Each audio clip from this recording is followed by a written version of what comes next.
Welcome back to another episode of C-SPAN's podcast, The Weekly. You can probably already tell in this episode we're trying something different.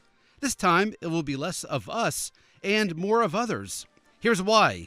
Next week it's the annual dinner of the White House Correspondents Association.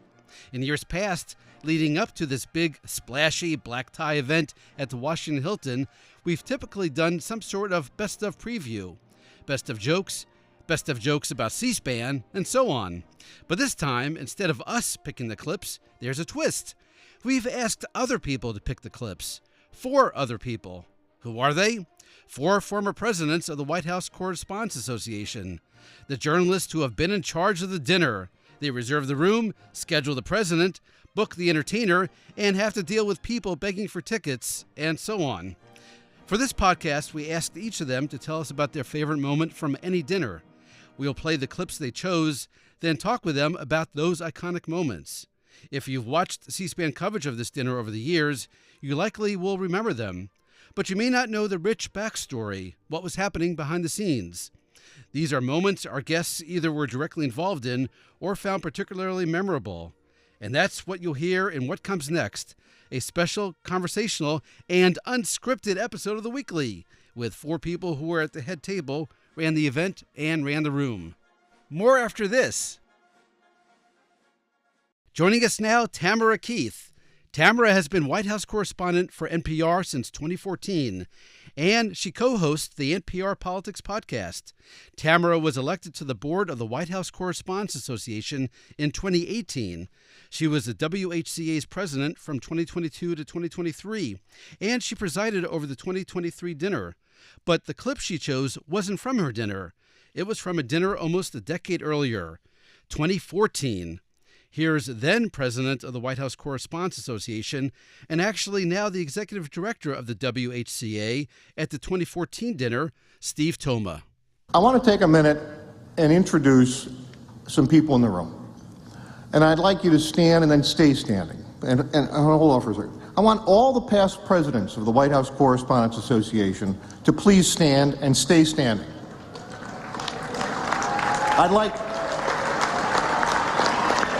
Hold off. Stay standing. I'd like everyone who's ever been elected or served on our board to stand and stay standing. I'd like everyone who covers the beat today, goes to the briefings, goes on the trips, sits in the pool van, to please stand. I'd like everyone who's ever covered a briefing at the White House and worked this beat to please stand. And finally, I'd like our scholarship winners and all the journalism students in the room to please stand.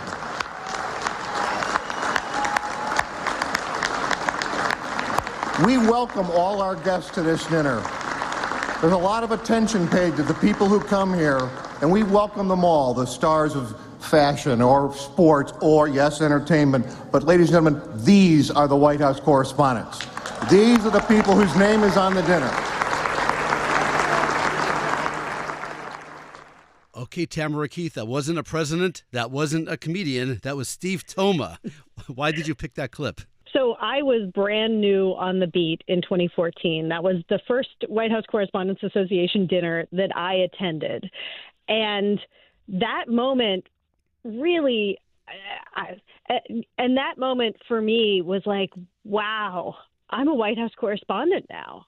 I'm at the White House Correspondents' Dinner, this thing that I had watched on C-SPAN for so many years. And I was there. I had finally made it to this thing that I had been dreaming of for so many years. And I think Steve's point was also an important one, because there are a lot of guests who attend the dinner, who get a lot of attention, who walk the red carpet and people actually recognize them. And then there are those of us who cover the White House, who aren't famous and aren't in it to be famous. And we're just there to do the work. And to be acknowledged, I think, was special. It felt special. And as a result of what Steve did at that dinner, I made sure that I did the same thing at my dinner when I was president of the White House Correspondents Association. Okay, so at that 2014 dinner, you were sitting at the NPR table. If that's correct? Yep. I was one of the correspondents at the NPR table. And where do you remember where in the room where you were sitting? How far were you? Far away from the podium or close to the podium? We weren't that close. We definitely were in a spot that was unlikely to be in a cutaway shot. Gotcha. Okay. Unlikely to be on TV.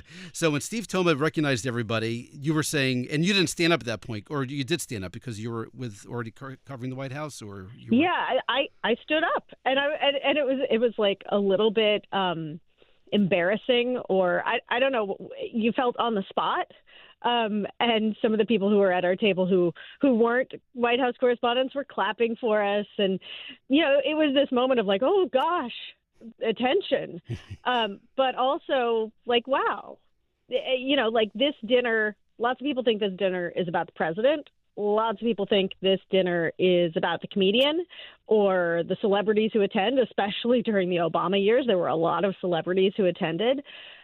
But in reality, the dinner is about the work of the White House Correspondents Association, which is to make it easier for journalists to cover the President of the United States, which is a really important thing, to have sunlight shining on the actions of the President of the United States, like scrutiny and accountability and all of those things. And so for Steve to highlight that, I think it was important. Now, Steve also mentioned scholarship winners and the journalism students. That traditionally has played a big role for the association and in the dinner. Is that right? Certainly in the modern era, the scholarships are an incredibly important part of the dinner. The dinner is the biggest fundraiser by far for the Correspondents Association. In recent years, including this year, they have increased the amount of money going to the scholars as well as the number of scholarships. And the dinner is sort of the centerpiece. We have the students come in the day before. There's a lunch. There are panel discussions. Typically, they get to attend a meeting or a briefing with someone at the White House.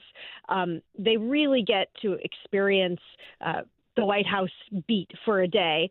And they're also paired up with mentors who stay in touch with them throughout the year. So our scholars, the WHCA scholars, have gone on to greatness, including at least a few who've gone on to be White House correspondents. But it's really about fostering the next generation of journalists to do this job, to be in this journalism industry, which is not an easy industry to be in, especially now, but also ever.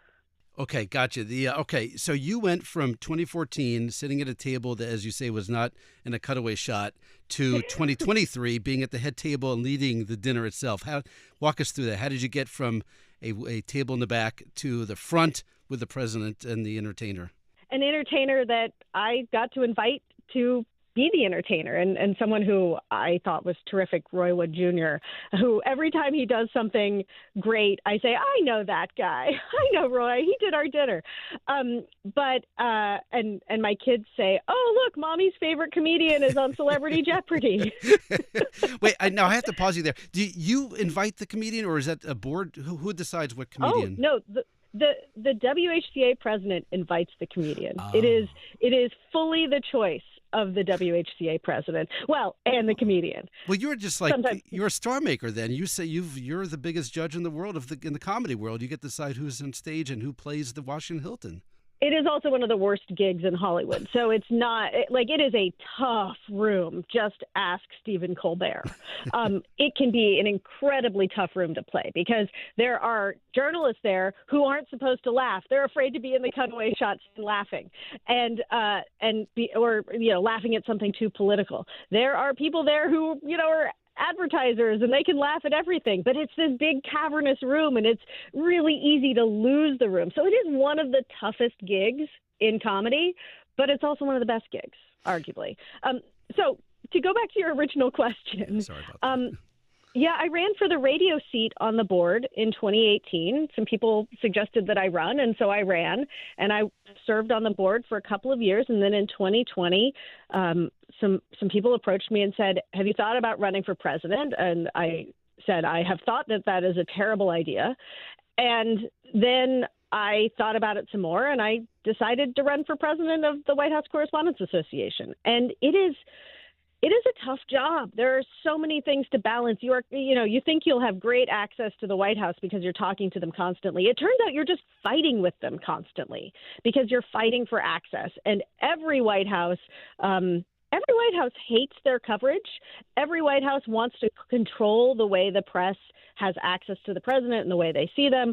And that was certainly the case with me and the Biden White House.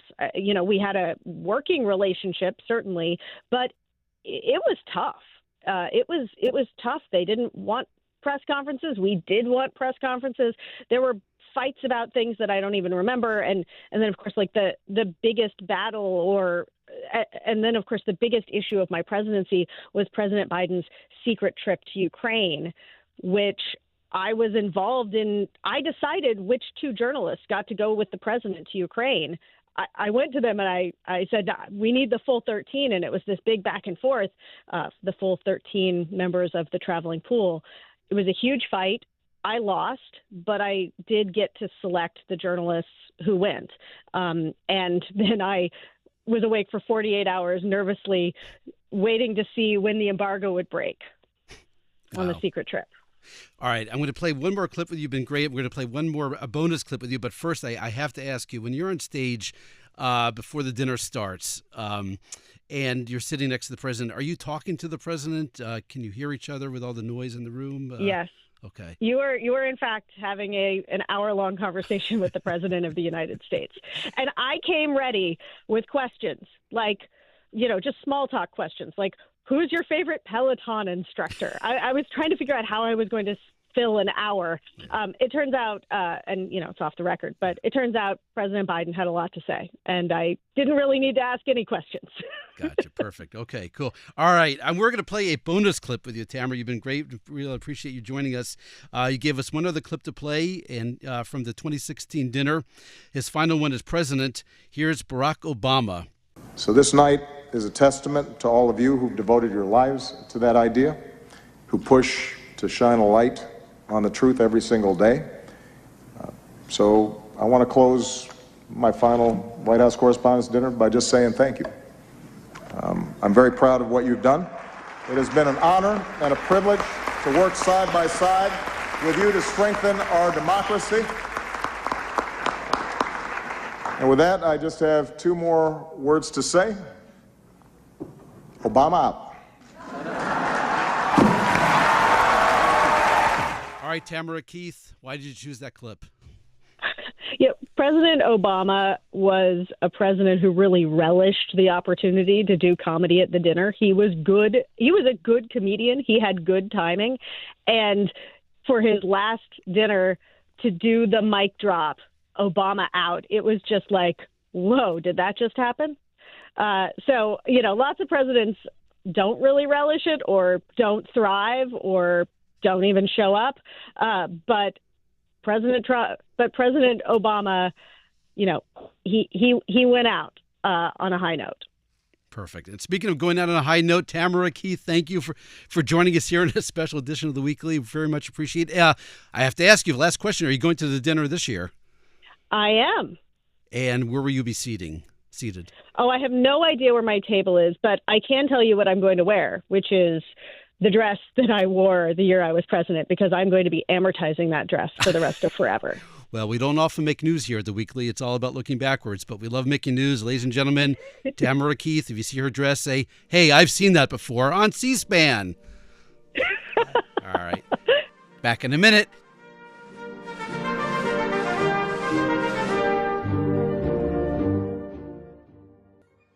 Ann Compton is a longtime and legendary White House reporter for ABC News. She covered 10 presidential campaigns and 7 presidents. Shortly after Watergate, Ann Compton became the first woman assigned to cover the White House on a full-time basis by a network television news organization. She covered the White House for 41 years. She also was a panelist on the 1988 and 1992 presidential debates. Ann Compton was president of the White House Correspondents Association 2007 through 2008.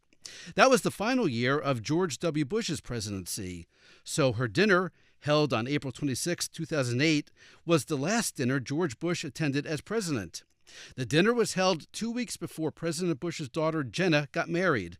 The entertainer that night was Scottish-born comedian Craig Ferguson. Here's how President Bush ended his presentation, holding a conductor's baton. What I like best about these evenings is the laughter and the chance to thank you for the work you do for the country. I also view this as a good chance to put aside our differences for a few hours. And one thing we all share, whether we're native citizens or new citizens like Craig, is a tremendous appreciation for our people in uniform. An appreciation symbolized by the United States Marine Band, which is celebrating its 210th anniversary this year.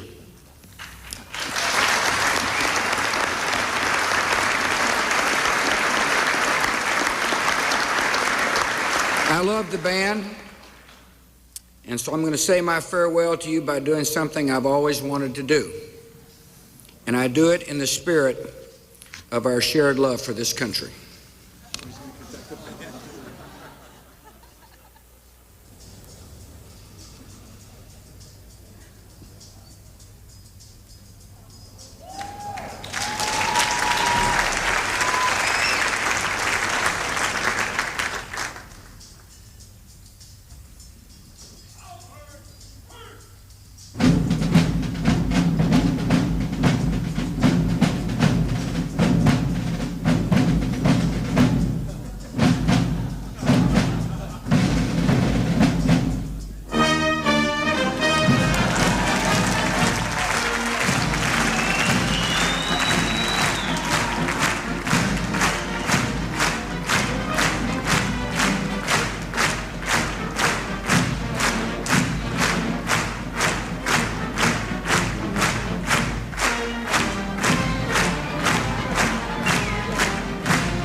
After President Bush conducted the United States Marine Band, known as the President's Own, in Sousa's The Stars and Stripes Forever, he took a bow and saluted the drum major. Ann Compton, tell us about that clip. It was a total surprise, Howard. The president, we knew, would make his comments, but what we didn't know is that the White House had cut a deal with the hotel to smuggle in not just the members of the band who always played for the presentation of the colors at the beginning of the dinner, but the entire Marine Band. They were hiding downstairs in an ornate holding room where we had just had a cocktail party for President Bush. And the Marine Band were there. There were 38 members of the band and all of their instruments, and the air conditioning back there broke. They were so hot, they actually had to take off their wool red jackets while they were waiting for an hour-long dinner to proceed. Finally, when it was time for the program, the beautiful gold curtains behind the head table opened, and there was the entire Marine Band. It was a total surprise. And the White House had already come in the night before and mounted a camera hanging over the band and facing out toward the audience so that the big screens in the ballroom could show President Bush's face as he conducted that music. You know, and it's funny you mentioned that because that was going to be one of my questions. When you see the video of this, you see his face and it's a great shot. And I'm curious because you don't have a camera back there. So I appreciate you mentioning that. So they went and hung that the night before. Is that what you said? It shows the length to which President Bush went to make this, pull this off. He had always admired the Marine Band. He wasn't much of a musician himself, as far as I know, but he loved it whenever they performed. And he got his staff to not only get the video equipment to hang a remote camera there, but to get all of those band members a chance to perform together. And I thought it was a tremendous sign of respect for the White House press corps, for a moment of grace and real mutual respect. Okay, you mentioned secrecy a couple of times. I forget. Who is it a secret to? Or is it a secret to you or to many people? Or who was in on this from the beginning? In the run-up to any presidential event, wherever he is, anywhere in the world, the Secret Service has what they call a countdown meeting the night before the event.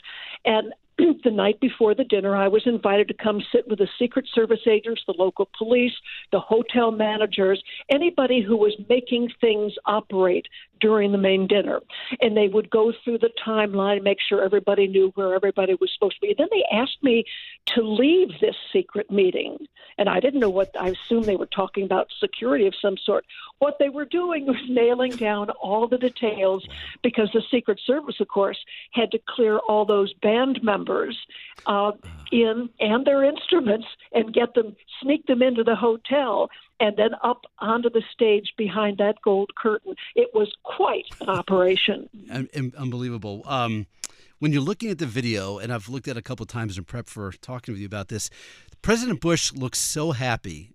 He looks almost childlike in glee, a dream to be able to conduct. And as you said, he really cherished the moment and was, just loves the band. But he just looked a pure happiness over him. But is that the sense? It was a political year, an election year. He had served his 2 terms. I think he was already, his mindset was, this is the last time I'm going to do this. It's the last time I'm going to do that. And I do know that the year before, when I was vice president, I was sitting up at the head table with Mrs. Bush. She turned to me. She said, well, as we got in the car tonight, George said, well, this is the last time I have to do this. And then she looked at me. She said, oh, are you president next year? I said, yes, ma'am. So I think the president was glad that he didn't have to do the dinner anymore. I don't think he disliked the dinner. But he, parties like that, black tie, that's not really his thing. Yeah. When you are on stage with him at the table having your dinner before the event begins and the comedian begins, what are you doing? Are you talking with him? Are you talking to Mrs. Bush? Oh, I'm embarrassed to answer this. I had planned everything about the dinner. The planning had gone on for a full year. And I got up there. We sat down. All the preliminaries were over. The flags had been marched out, and dinner was served. And I realized I now had 1 full hour with the podium to my left and the President of the United States to my right. And I had never given one thought to what in the world am I going to talk to him about for a full 60 minutes. He was cute. We told him we'd known each other many, many years. And at one point, he pulled out, I think he took a program and a pen out of his pocket. He started drawing a little sketch for me. His daughter, Jenna, was getting married in a couple of weeks right after the dinner.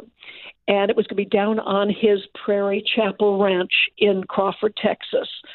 And just family and friends there. And he drew next to the house that they built there, there's a beautiful pond. And he drew the picture of what looked like a giant stone cross. And he said he had it chiseled out and carved, and that stone cross was going to become a permanent installation just outside his house down by this little pond, and that would be the altar for his daughter Jenna's wedding to Henry Hager. It was fascinating, and the fact that he had gone, something like that, shown me that. So I said, "Oh, can I report that tomorrow?" Absolutely not. I was waiting for you to say absolutely yes, but all right. But I almost had a scoop. That's a great story. On a serious question, is what he's telling you for that full hour on the record, off the record, or is it some kind of gray area? Like if it's really sounds like the fun stuff you can't use. In the relationships I've had with the 7 presidents that I covered over that arc of 40 years, I think there was always an understanding that if it was casual conversation, I would check twice to make sure that I did not abuse the right I had or the privilege I had had of being able to chat informally with any of the presidents. And the President Bush understood that. And so I never felt any real, pressure about that. I also think that in the night that he was sitting there, it was a major campaign year. The Democrats were still fighting it out for the presidential nomination between Barack Obama and Hillary Clinton. The Republicans were in somewhat disarray. And I think the president on that evening felt a kind of sense of relief that the 8 years that he was spending as president were now winding down, and he looked forward to getting back down to his ranch. Did you have a chance to talk to Craig Ferguson at all during the dinner? Oh, he did have a chance to talk to Craig Ferguson. In fact, I told the president who the entertainment was before I told the rest of the press corps. I had been invited to interview the president on the night of his State of the Union address, on the afternoon of his State of the Union address, his last one. And as I came into the Oval Office for this exclusive interview, first thing he asked me at the door is, okay, who's the entertainment going to be? And I told him. And he was delighted. He doesn't stay up until 2 o'clock in the morning to watch late night comics on television. But he had heard of Craig Ferguson, who was a Scottish citizen, had been in the United States for some year. And earlier that year, Craig Ferguson, on his TV show, took his live cameras with him on the day that he took the oath of citizenship in California. So I had invited Craig Ferguson to come as an undecided new voter. And I think that gave him kind of a purchase of how he could address the audience that night. And so I think President Bush was delighted to have a new voter in the audience. That's great. So it's your choice who the entertainer is. You're as the president of the WHCA. The choice of an entertainer is always something that weighs heavily on any of the White House press, the dinner presidents, the correspondence presidents, because you want someone who can be lively and entertaining, but you also want to respect the fact that this is a professional evening. This is not just a social, it's a professional evening. And I was gratified that Craig Ferguson tailored his remarks that evening to be respectful, and actually had one little video clip that he was going to use of the president that kind of made the president sound like slow-mo and make sound like he wasn't talking well. And Craig Ferguson dropped that, said he wasn't going to use that. I think these evenings are so special because they are a moment when both the president and the press corps can show some mutual respect for the freedom of press that we have so long enjoyed. And Compton, you've been a longtime friend of C-SPAN and supporter of ours. We appreciate it. I have to ask, what, for me and many other fans of yours, what are you up to now? Oh, what am I doing now?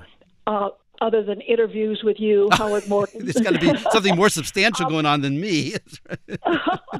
I have been really rewarded with how many groups, how many organizations, how many news organizations ask me for interviews. I do occasional public speaking. I do a lot for the White House Historical Association, hosting and moderating panel discussions for them.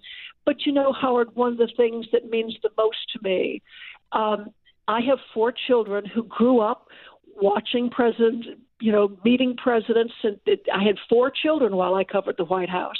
And I now have 11 grandchildren. The eldest is age 11, and they all think presidents are pretty special, too. Well, Ann, in a cheesy way to end this, we think you're special, too, Ann Compton, here at C-SPAN. So thank you for joining us. You were wonderful, and I hope you enjoy many, many more White House Correspondents' dinners. I will indeed, and I was there when C-SPAN started, and I will always be a huge C-SPAN fan. More after this.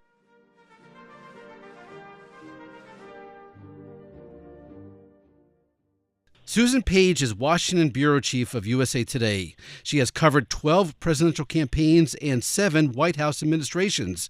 Susan's books include The Rule Breaker, The Life and Times of Barbara Walters, Madam Speaker, Nancy Pelosi and the Lessons of Power, and The Matriarch, Barbara Bush and the Making of an American Dynasty. Susan Page was president of the White House Correspondents Association 1999 through 2000. That was the final year of Bill Clinton's presidency. So her dinner, held on April 29, 2000, was the last dinner Bill Clinton attended as president. President Clinton's presentation included a 6-minute comedy film called The Final Days. It was a spoof about the lonely life of a lame duck. The film featured Bill Clinton riding his bike through the halls of the old Executive Office building and racing after Hillary Clinton's limo with her lunch bag. And it included this scene with Kevin Spacey. The actor catches President Clinton in front of a mirror practicing his acceptance speech for an Academy Award. President Clinton is holding the Oscar that Kevin Spacey won for American Beauty. I want to thank the Academy for this tremendous honor. This may be the greatest moment of my life. I mean, ever since I was a little boy, I wanted to be a real actor. The scene ends with Kevin Spacey demanding Bill Clinton give his Oscar back and rolling his eyes. Next, here's President Clinton right after the film, on stage of the Washington Hilton. He's still in character, hamming it up, and Susan Page hands him an Oscar. You like me! You really like me!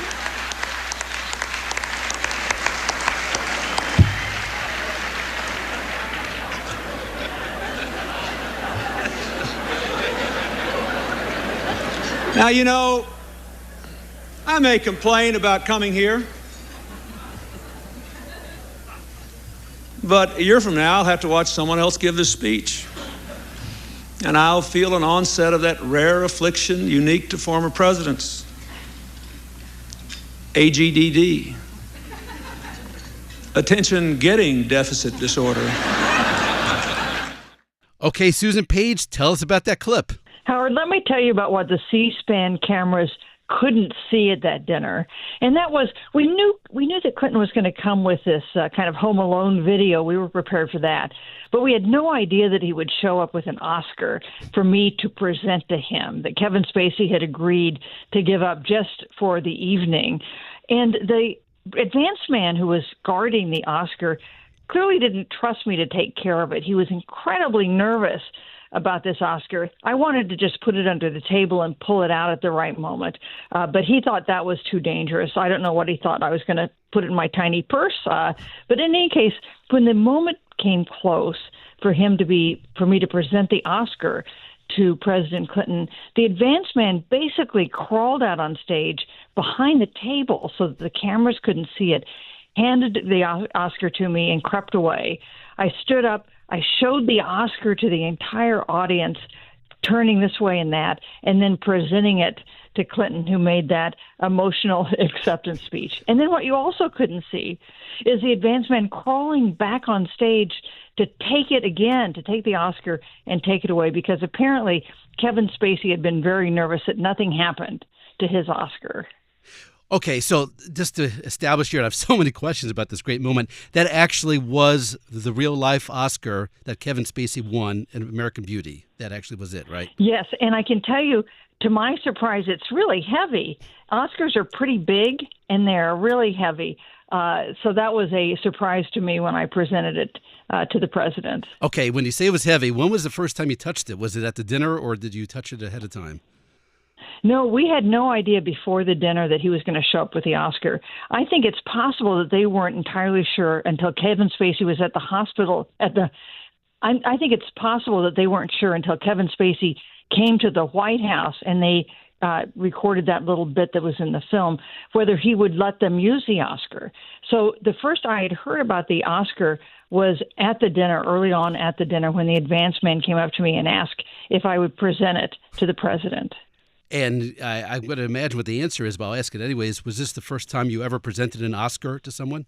Yes, it's the first time I had ever been that close to an Oscar, so it was obviously a great honor for me. Did you feel enormous power coming from the Oscar? I did. And I can tell you, one of the nice things about that dinner was how much Clinton was enjoying himself. You know, he did something that no other president has done, which is he came to 8 White House Correspondents' dinners as president. Most presidents come to some, but not all. He had come to all of them, and he was having a great time at that dinner. You know, it's funny, in the clip, the second clip, the one where he says, "You love me, you really love me," he's doing a riff on Sally Field. And he's really, he's like really in the moment. He's like, you don't really see acting from presidents. And it looks, I mean, it's quite enjoyable to watch him doing his, fake acceptance speech after you hand him the Oscar. Did you get that sense on stage with him that he was enjoying that? You know, some presidents are ready to leave the White House when their term is over. I remember I did one of the final interviews with George W. Bush before he left the White House, and he was ready to go. But you did not get that sense with President Clinton. I think he would have stayed as long as the American people and the Constitution let him stay. And so there was some sense of this was part of being president that he had enjoyed doing, and he was going to savor this last time he could do it. That's great. One more question about the Oscar, and then I have a more general question about the dinner itself and your leadership of it. When it was over, what happened to the Oscar? Where'd it go? So the advanced man, as soon as the presentation was over, was back under my chair demanding the Oscar back. He did not wait for the evening din and me to bring it off stage. He reclaimed it immediately. There was like a claim check from the valet or anything, or you just it was, I guess, the only Oscar in the room, so... I did wonder what he thought I was going to do with it. Was I going to make a dash for the exit when the dinner was over? But he took his responsibility there really seriously. And hopefully it made its way through the magnetometer without sending off too many alarms. I'm sure. Well, when you arrive with the president, which I suspect Kevin Spacey had done, I think you don't have much problem with security. Gotcha. Okay, question about the dinner itself that you presided over. You're up to. It's so interesting you say that he really seemed to enjoy it and missed, and the end of 8 years of doing this. You're on stage. If I get this right, you're on stage with him for an hour, sitting next to him and eating with him in front of thousands of people in the room and people watching nationwide on C-SPAN. I'm trying to imagine. I have no idea what that feels like to have an hour-long conversation with a dinner while many people are watching you eat. Is that a thing, or did you take it in stride? Yeah, and of course there are people who turn on C-SPAN and watch every moment of it. There are real White House Correspondents Association fans who want to see every bit of it. And of course, you're up there for more than an hour. It's for really over a period of several hours, and there's a VIP reception beforehand. So you are spending a lot of time with the president. But there are other things, responsibilities that the president of the Correspondents Association has. We present awards, for instance. We introduce the people at the head table. Jay Leno was the comedian introducing him for his bit. So you're kept kind of busy, but it is, Clinton is someone who is easy to make conversation with. That's true, I think, of most presidents, but maybe not every single one. And one of the things he did during the dinner was he was pointing out people in the audience that he knew. And there were a constant stream of people who would come up past this small buffer zone, security zone that was in front of us, to wave at him or to try to shout a word. And he seemed to actually like that, too. I think some presidents find that kind of interaction a little annoying, but I can tell you that Clinton seemed to draw some energy from it. Was your conversation with him on the record, off the record, or some gray area of the two?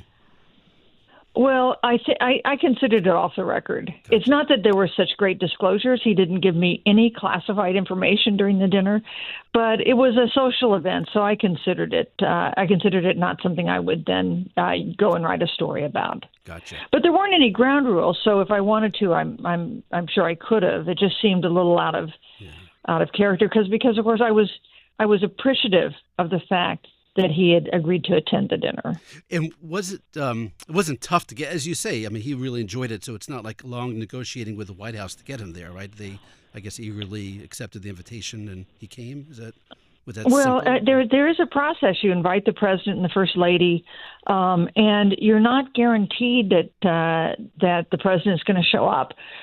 So there are conversations before the White House accepts. Now, since he had come to 7, I was optimistic that he would come to number 8, but that wasn't guaranteed. And so I did appreciate the fact that he showed up. This is an evening where the president is surrounded by the people who drive him crazy every day by shouting questions at him and writing stories about when he screws up. So it's not necessarily a place that every president is dying to be at. Great. My last question about the dinner, and you mentioned Jay Leno. You are the one who chooses the entertainment, the president of the association. Is that right? It's your invite. It's your choice. Yes, that's right. And Jay Leno was there. Why Jay Leno? Well, he had done a dinner some years earlier when he was a really young comic. By this point, he was quite well established, and he had been great. I remembered how funny he was at that. So he seemed like a good choice. You choose your comic, then you have to convince your comic to come and do the dinner. That's a whole separate process. Okay, I'm going to press you a little bit. Jay Leno, easy to convince or tough to convince to come? Well, easy to convince, but one thing that he was unhappy about, or that what didn't go exactly how he wished, was the president didn't want to speak after the professional comic.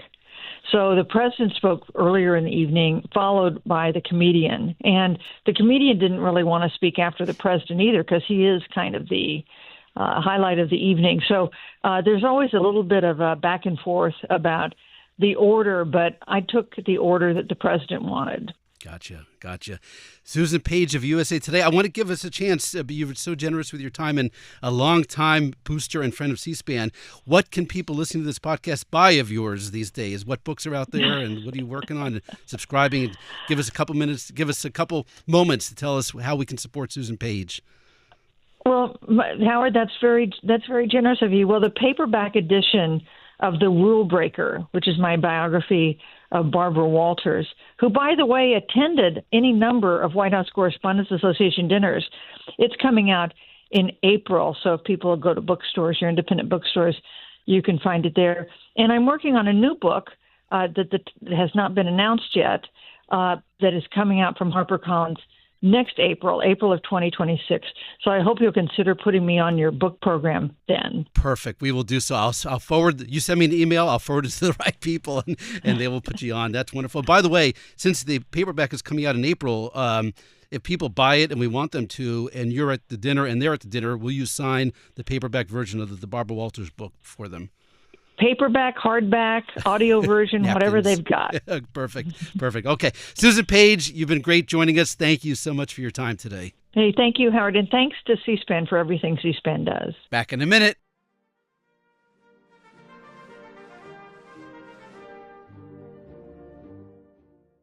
Now, Carl Cannon, Washington Bureau Chief of Real Clear Politics and Executive Editor of Real Clear Media Group.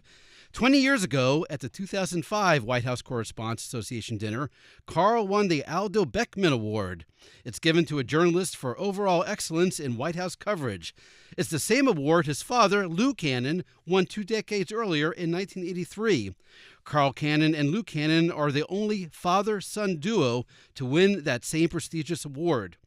But the dinner moment we're going to talk about with Carl is from the year before he won the Aldo Beckman Award. In 2003, Carl was elected president of the WHCA. He hosted the big dinner in 2004 with remarks from President George W. Bush and jokes from comedian Jay Leno. Here's how Carl Cannon closed that 2004 dinner. Everyone, thank you for coming tonight. There's 2 people I need to thank before we go, and one is Via Udenans, who helped me with that film, ABC News, Ann Compton, those people. And the other is Julie Whiston, and she does this dinner every year. You saw at the beginning where I tried to sit us down during the playing of the band, what it would be like without Julie. And Jay, thank you for coming. Appreciate it. If you'd all, President Bush and First Lady are going to be escorted out by the new President, Ron Hutchinson. If you would all just keep your seats until they're out of the hall, I appreciate it. Thanks, Carl. Good job. Enjoyed it. Good job. Carl Cannon, why did you pick that clip? Well, because I kind of blew it. I was the president. There's no excuse for this. The year before you, the incoming president, 2003, I gave a speech then. The year before that, 2002, I had I was on the board. I was on the board for 6 years. I presented the award that we give. It was one person then we gave a scholarship to. So I should have been a seasoned performer by then, but I was so conscious in 2004 of my speech and this film that I had done, the one I mentioned. I was not concentrating, and Julie Whiston sent me to run a show. She must have sent it to me 5 times, and it calls for me to, when people stand, when they sit, I'm supposed to introduce the head table, and it's even worse than that. I've been going to those dinners by then for like 20 years, but I get up there, and I'm just thinking about my speech, and suddenly I'm telling people to sit down during their presentation of the colors. Thank God they didn't, because they know better, the guests. And then I did something else wrong. And then the third thing, I'm supposed to introduce the head table, and people are like going, and I thought, oh, yeah, I think I'm supposed to introduce the head table. I hadn't prepared anything. And I looked down at the table to my left and right, and I thought, well, I know all these people. I'll just introduce them. And I kind of gave this half-baked introduction. And at this point, President Bush, George W. Bush, kind of calls over to Julie Whiston. He beckons her, and she comes over, and she goes, and he says to her, what kind of show are you running here? He goes, he doesn't know anything, to me. And if you know Bush, that's his sense of humor, to bust your chops. But it was true, and I realized what he was doing was relax, trying to get me to relax. I laughed at myself. He laughed at me. Julie Whiston got nervous. I said, Julie, I'll be fine. And then Bush says to her, he'll be fine. And she ran off. And from then on, it went like clockwork. That's why I picked that. Were you nervous? Is this nerves going on, or just lack of planning, or I don't think I was nervous. I think I was concentrating on my speech. I didn't want to. The year before, I had read the speech, but I didn't want to read it because you see it on C-SPAN. I watched it on C-SPAN. I watched on C-SPAN in preparation for this interview with you, Howard, and I'm looking down. So I wanted to memorize my speech, and I had some heavy things to say. The Iraq War was going on, and I had a niece who was in Iraq, in a combat zone. And so I wanted to get it just right. I didn't want to make mistakes. The year before, I had called my dear friend George W. Condon, which is not his middle initial. So I was thinking of not making mistakes. I was thinking of the film that we had prepared called Thank You, Mr. President. Everybody does this now, but Presidents Association didn't do that before. And so I had these other things. I was just concentrating on other things, and I wasn't, sticking to my knitting. I wasn't paying attention. I wasn't really nervous. I just wasn't doing a good job. And I guess Bush, he calmed me down. He got me back in the moment. It was a very gracious thing to do, actually, but he didn't act gracious. He acted like it was, like I say, busting my chops. And he was very funny about that, though. In a funny way, he was busting your chops. So he wasn't mean-spirited or did it seem No, mean? It wasn't mean-spirited at all. Yeah. And he and I had a history by then at that dinner. In 2002, when I was also on the dais, and Steve Holland was president of the association, at some point I got out of my seat and I walked on stage. I was going to talk to somebody, and I realized belatedly the Secret Service doesn't like you walking behind the president. So they were looking at me nervously. Bush didn't care. And as I walked behind him, I hear him say to Steve Holland, he goes, "You can't do a peace deal with that guy." And I thought, that might be news. Now, the conversations between the president and the vice president, the first lady, the principals up there, and the press, there's some gray area, Howard. Is it on the record or off the record? Well, we leave it. It's a gray area deliberately. They don't want to come across as they're so tight that anything they say has to be off the record. We don't want to pretend we invite a guy to dinner and we're going to use stuff against him. It's kind of an agreement that unofficial agreement that you won't say anything to embarrass. If the president belches, you won't. It says something about the food, but if he says you can't do a peace deal with that guy. I thought, and I stopped. I said, "Are you talking about Yasser Arafat?" He said, "Yeah, can put up a chair." So, and this is the part of the dinner when people are eating and there's no performing going on. Even C-SPAN ceases its cameras at that time. And then I pull up a chair, and he's talking to Steve Holland about the Middle East peace process. Well, he's going to go the next year to Sharm el-Sheikh to try and do a deal. And so I talked to him. Anyway, so the next year, 2003, I'm the vice president of the association, the incoming president. Not my dinner, Bob Dean's dinner, Bob Dean's of Cox. And I'm sitting next to Bush, and I say to him, last year you said that you can't do a peace deal with that guy. He goes, "You put that in your newspaper." And I said, "Well, well, yeah, I worked for National Journal, Howard. Remember that?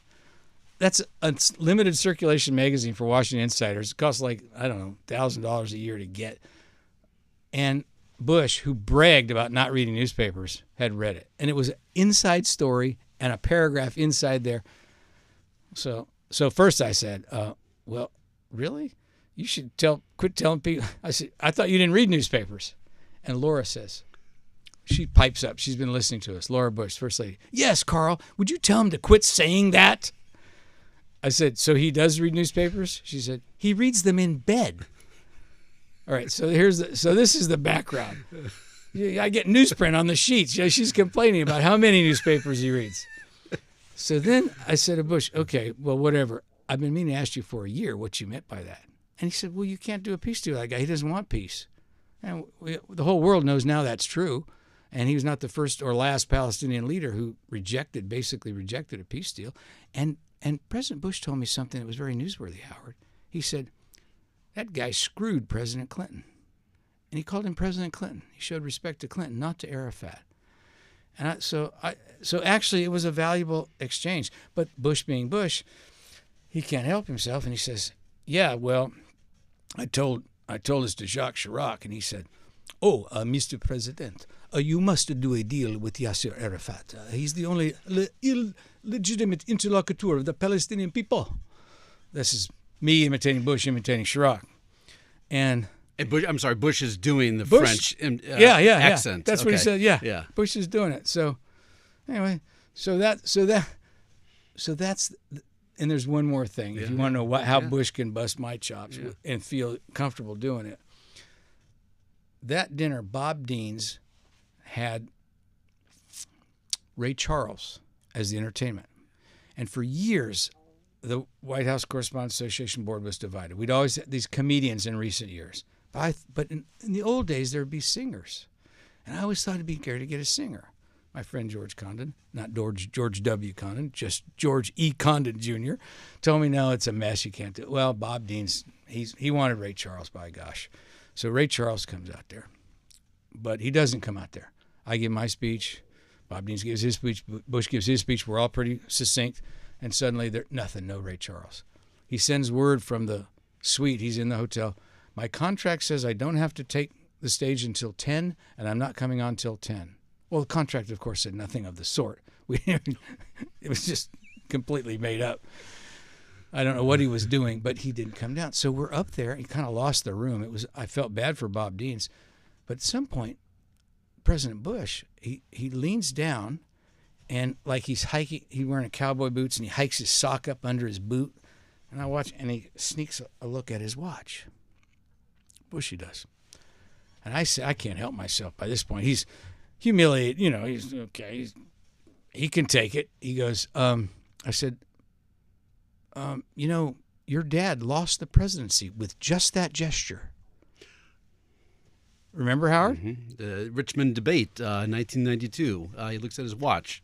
We're talking about the second Ross Perot and Bill Clinton. Perot and Bill Clinton. They're on stage the town hall debate. Yes. Like he has somewhere better to be. Yeah, right. So Bush says, Ken, and that glance at my watch was off the record. I said, okay, but I guess I'm violating that right now. I said, okay, but do you have somewhere you have to be? He goes, well, Texas Rangers are playing the Yankees. And I said, how are you going to watch that game from here? He goes, I got a dish. I said, what do you mean you got a dish? He said, I have a satellite dish. I had him put it on the White House, on the roof. I said, you're kidding me. He said, no. I said, really? He said, yeah. He goes, I told the Secret Service I wanted to watch Al Jazeera. Like that. That's Bushy in 2003. So by 2004, he and I know how to give each other the business, but I don't think he expected me to kind of not remember to introduce the head table. And you could tell that story now. You couldn't tell it then, right? Yeah. He wouldn't have cared. Bush was not, he was not a tight guy like that. He didn't sweat the little stuff. Yeah. All right. I have two big questions coming out of that. As a watcher of the dinner, and as you mentioned that we show that on C-SPAN, the dinner, we don't show all the eating, but we do show a lot of the eating. What's it like to eat in front of 3,000 people at the basement of the Washington Hilton and millions of people watching on C-SPAN? What's it like to have dinner and eat your food in front of that many people? You know, Howard, that's interesting because you forget about the cameras immediately. The lights are kind of in your face, so if you're thinking about it, but the room is full of people, but they're not watching you. They're all in their conversations. I've been on most of the years I've been down on the floor. You have too, at these tables, and you're engrossed in conversations with your guests, with your people. You're trying to hear. It's packed. But what's interesting about being up there on the dais at the head table is that it's surprisingly intimate. People can't hear your conversation down below. The C-SPAN cameras they don't have the directional mics. The only microphone is the one at the podium. It's turned off during their eating. And you actually can interact with these people. I covered the White House for 15 years. But the most informative exchanges and interesting and human exchanges I had with Hillary Clinton, with Bill Clinton, Dick Cheney's wife, Bush and Laura, were at these dinners up there because I kind of forgot about it. And, you know, so Dick Cheney, year before, 2001, I guess, or 2002, I think it was 2002, Cheney had just gotten out of the hospital, right? And he had said something to the pool, the pool had asked him, I don't think it was Ron Fournier, but AP, but somebody said, when he had a stent put in, I think, in his heart at George Washington University Hospital, and said, well, you must be happy to go home and have a home-cooked meal. Just a throwaway line, just to humor. And Cheney, you know, he could quip. He had a nice sense of humor. He said, well, you wouldn't say that if you ever tasted my wife's cooking, which I'm sure he immediately regretted. So I'm sitting next to Cheney. You know, I've had a drink or two, and I can't help but ask him, so, Dick, did you have to spend the night on the couch after you got back from the hospital? And he said, don't go there, Carl. And Liz Cheney looks over, and she's starting to listen. I said, Liz, can I ask you what your reaction was to that? She said, I'll say this. The vice president's comment wasn't inaccurate, but I found it gratuitous. Well, these are the kind of exchanges when you're covering people, Howard. They're valuable. They help humanize the people. They help remind you that they're people like us. I think it's in true and reverse. This era we're going through now is very difficult, and I hope that the dinner survives this era, frankly, because I think it's important. One night a year. It's one night a year we put away our swords and we recognize the humanity of the other side. And I actually think it's important and good. All right, two final questions. One, I'm kind of long-winded in my answer. No, you're doing great. Here's a question I didn't think I'd be asking you, but you mentioned this, and I've always been curious. I have a small picture question, then a big picture question. The small picture question, I've always been curious. Are you, in fact, drinking alcohol on stage in front of everybody, or is that water in all the glasses? I can answer that. Yes. Most people don't, but I do. You do. And you did when you were president. Yes, sir. How many did you have and what were you drinking? Well, there's a reception beforehand. Yeah. It's free scotch. You'd be a fool to turn that down. Okay. So you have a glass of scotch. When you're giving a speech, you limit it to one. Okay. And then you go up there and they serve the meal. And, you know, if you don't have wine with dinner, you're not civilized, so you have a glass of wine. But when you have a speaking role, you moderate and you have one or two glasses. When you have a non-speaking role, I think you're free to do whatever you do at home. So we prefer the speaking roles or the non-speaking roles at the dinner then? Well, I'll tell you this about the drinking. One night I was up there sitting by Cheney. I had no role at all, and I was calling him, and talking about this and using the salty language that is common in newsrooms. Maybe not C-SPAN, but most newsrooms. And I was calling some of those words, but not all of them. Calling him Dick, instead of we can use that, Mr. Cheney. And finally, I thought, wait a minute, I'm sitting with the Vice President of the United States, and I've known Cheney all my adult life, and my dad knew him. But I finally said, "So, Dick, do people call you Mr. Vice President?" And with a perfectly straight face, he said, "Well, only if they want to show respect." I said, "Oh my gosh, I'm so sorry." He goes, "No, Carl, you call me Dick. You've covered me for years." But he was, yeah. But but those guys don't drink. Cheney didn't drink up there. Lynn made half a glass of wine. Of course, we haven't had a president who drank in years, so they don't. Those people are pretty careful. All right, final question, big picture question. We mentioned you mentioned in the clip, Jay Leno was the entertainer. The entertainer, you select the entertainer. He's your choice. Is that right? And if so, why did you select Jay Leno? Well, there's a story there. Yeah. As we've learned this year, the choice can be fraught. But after I was always, as I mentioned, in the pro singers category. I thought comedians were passé.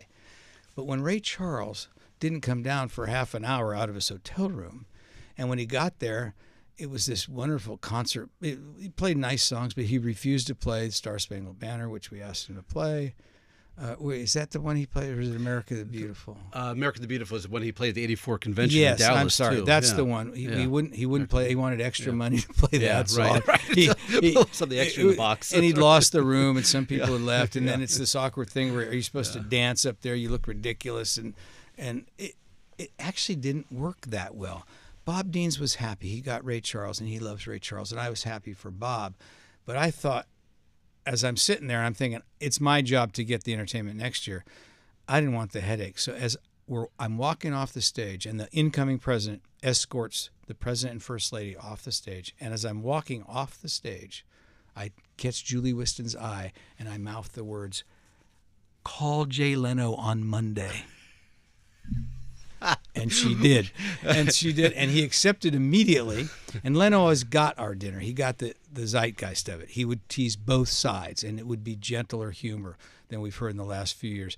So unlike most of these presidents who will tell you they stress over picking the thing, so by Tuesday, with 363 days to go, Leno had accepted, and I had the thing, and I never had to worry about it. So I knew he'd be good, and he was good. Okay, I'm going to press you. You've been so great and transparent in everything you've answered. Final question, are we allowed to ask you how much did Jay Leno make for the gig? I've always wondered that, too. How much he was paid? How much he was paid. I think it's like a $10,000 fee, but a nominal fee for him. Okay. 5 or 10 times less than he would normally get. Gotcha. Leno liked the dinner. He liked the cause. He liked the correspondence dinner. He liked meeting the president, and he got it. It was sort of his thing. So, yeah, we don't. He's done the dinner twice. In fact, he's been at least twice. Yeah, once since your dinner. I believe. And he did it once before. Yeah. I think he's done it 3 or 4 times, but you could check that, Howard. Yeah. But he charges not much more than his expenses, really. He just enjoys it, like he enjoys the crowd, and he did. Yeah. Wow. Well, speaking of enjoying funny people, we've enjoyed Carl Cannon being here. Carl, I know it's in the contract to call you the Great Carl Cannon, but I would call you that regardless. The Great Carl Cannon, and for the listeners of the weekly podcast, our first ever in studio interviewee with Carl Cannon. Carl, thank you for joining us. My pleasure, Howard. That's it for this episode of C-SPAN's Podcast The Weekly. A huge thanks to our 4 wonderful guests for sharing their stories. Ann Compton, Susan Page, Carl Cannon, and Tamara Keith. For now, we leave you with special closing music. Here again, from the White House Correspondents Association dinner in 2008, the President's Own, the United States Marine Band, conducted by President George W. Bush.